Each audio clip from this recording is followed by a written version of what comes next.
ಹಿಂದೂ ಧರ್ಮ ಹೊರತುಪಡಿಸಿದರೆ ಜಗತ್ತಿನಲ್ಲಿ ಬೇರೆ ಯಾವುದೇ ಧರ್ಮ ಇಲ್ಲ, ಮತಗಳು ಮಾತ್ರ ಇವೆ. ಜೀವನ ಪದ್ಧತಿಯನ್ನು ತಿಳಿಸಿಕೊಡುವುದೇ ಧರ್ಮ. ಜಗತ್ತಿನಲ್ಲಿ ಇರುವಂತಹ ಏಕೈಕ ಧರ್ಮ ಅದು ಹಿಂದೂ ಧರ್ಮ ಮಾತ್ರ ಎಂದು RSS ಮುಖಂಡ ಡಾಕ್ಟರ್ ಕಲ್ಲಡ್ಕ ಪ್ರಭಾಕರ್ ಭಟ್ ಹೇಳಿದರು. ಉಡುಪಿಯ ಕಡಿಯಾಳಿಯ ಶ್ರೀ ಮಹಿಷಾಮರ್ದಿನಿ ವೇದಿಕೆಯಲ್ಲಿ ಧಾರ್ಮಿಕ ಉಪನ್ಯಾಸ ನೀಡಿ ಅವರು ಮಾತನಾಡಿದರು. ಹಿಂದೂ ಸಮಾಜದಲ್ಲಿ ಇಂದು ಶ್ರದ್ಧೆ ಕಡಿಮೆಯಾಗ್ತಾ ಇದೆ, ಗೋ ಜಿಹಾದ್ ಇತ್ಯಾದಿಗಳು ನಡೀತಾ ಇದೆ. ಸ್ವಾರ್ಥಿಗಳಾದವರ ಜೊತೆ ದೇವರು ನಿಲ್ಲುವುದಿಲ್ಲ. ನಾವು ಎಚ್ಚೆತ್ತುಕೊಂಡು ಒಟ್ಟಾಗಿ ಮುನ್ನಡೆದರೆ ಮಾತ್ರ ದೇವರ ಅನುಗ್ರಹ ಸಿಗುತ್ತದೆ ಎಂದರು. ಅದಕ್ಕೋಸ್ಕರ ಅವರು ಉಪಯೋಗ ಮಾಡ್ತಾ ಇದ್ದಂತ ರಿಲಿಜನ್ ಶಬ್ದವನ್ನು ಧರ್ಮಕ್ಕೆ ಜೋಡಿಸುವುದು. ಅದಕ್ಕೋಸ್ಕರ ಹಿಂದೂ ಧರ್ಮ ಆಗೋದ್ರ ಬದಲು ಹಿಂದೂ ರಿಲಿಜನ್. ರಿಲಿಜನ್ ಅಂದ್ರೆ ಏನು ಅಂತ ಕೇಳಿದ್ರೆ ನಿಮ್ಮ ನಿಘಂಟು ಅಥವಾ ಡಿಕ್ಷನರಿ ತೆಗೆದು ನೋಡಿ. ರಿಲಿಜನ್ ಅಂದರೆ ಒಬ್ಬ ಪ್ರವಾದಿ, ಒಂದು ಪುಸ್ತಕ, ಒಂದು ಪದ್ಧತಿ, ಅದು ರಿಲಿಜನ್. ಅಂಥದ್ದು ನಮ್ಮ ದೇಶದಲ್ಲಿ ನೂರಾರಿದೆ.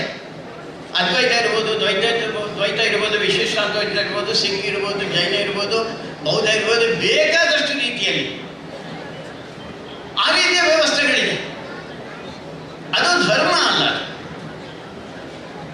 ಧರ್ಮ ಅಂದ್ರೆ ಏನು ಅಂತ ಒಂದಷ್ಟು ಜನ ಸುಪ್ರೀಂ ಕೋರ್ಟಿಗೆ ಹೋಗಿದ್ರು.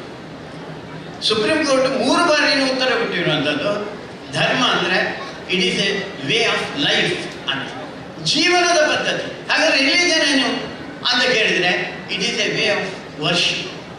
ಅದು ಆರಾಧನೆ ಮಾಡೋದು ಹೇಗೆ ಅಂತ ಹೇಳ್ತಾ ಇರೋದು. ದೇವರ ಆರಾಧನೆ ಮಾಡೋದು ಹೇಗೆ ಅಂತ ಹೇಳುವಂಥದ್ದು ಅದು ರಿಲಿಜನ್. ಜೀವನವನ್ನು ನಡೆಸೋದು ಹೇಗೆ ಅಂತ ಹೇಳುವಂಥದ್ದು ಅದು ಧರ್ಮ. ಅದಕ್ಕೋಸ್ಕರ ಜಗತ್ತಿನಲ್ಲಿ ಒಂದೇ ಒಂದು ಧರ್ಮ ಇರುವಂಥದ್ದು ಅದು ಹಿಂದೂ ಧರ್ಮ ಮಾತ್ರ. ಅದಕ್ಕೋಸ್ಕರ ನೀವು ಯಾವ ದೇವರನ್ನು ಪೂಜೆ ಮಾಡ್ತೀರಿ, ಹೇಗೆ ಪೂಜೆ ಮಾಡ್ತೀರಿ, ಎಲ್ಲಿ ಪೂಜೆ ಮಾಡ್ತೀರಿ, ಯಾವ ಹೊತ್ತಿನಲ್ಲಿ ಪೂಜೆ ಮಾಡ್ತೀರಿ, ಅದು ಯಾವುದೇ ಇದಕ್ಕೆ ಸಂಬಂಧ ಇಲ್ಲ. ನೀನು ದೇವರನ್ನು ಪೂಜೆ ಮಾಡಬೇಕು. ನೀನು ಒಳ್ಳೆಯವನಾಗೋದಕ್ಕೋಸ್ಕರ, ಸಮಾಜಕ್ಕೆ ಒಳ್ಳೇದು ಮಾಡೋದಕ್ಕೋಸ್ಕರ ನೀನು ದೇವರನ್ನು ಪೂಜೆ ಮಾಡಬೇಕಷ್ಟೇ. ಇಂಥ ದೇವರನ್ನೇ ಹೀಗೆ ಪೂಜೆ ಮಾಡಬೇಕು ಅಂತ ನಮ್ಮ ಧರ್ಮ ಹೇಳಿದೆ. ಅದಕ್ಕೋಸ್ಕರ ಜಗತ್ತಿನ ಸರ್ವಶ್ರೇಷ್ಠವಾದಂಥ ಒಂದು ಜೀವನದ ವಿಧಾನ ಅದು ಭಾರತದ್ದು, ಅದು ಹಿಂದೂಗಳದ್ದು, ಅದು ನಮ್ಮ ಹಿಂದೂ ಧರ್ಮ. ಇದನ್ನು ನಾವು ಹೆಚ್ಚೆಚ್ಚು ಅರ್ಥ ಮಾಡಿಕೊಳ್ಬೇಕು ಅಂತ. ಅದು ಅರ್ಥ ಮಾಡಿಕೊಳ್ಳಿದ್ರೆ ನಾವು ಎಲ್ಲವನ್ನು ಕೂಡ ಜೋಡಿಸ್ಲಿಕ್ಕೆ ಹೋಗಿದ್ದೇವೆ. ಈಗ ಅನೇಕ ಕಡೆಗಳನ್ನು ನಾವು ನೋಡ್ತೇವೆ. ಸರ್ವ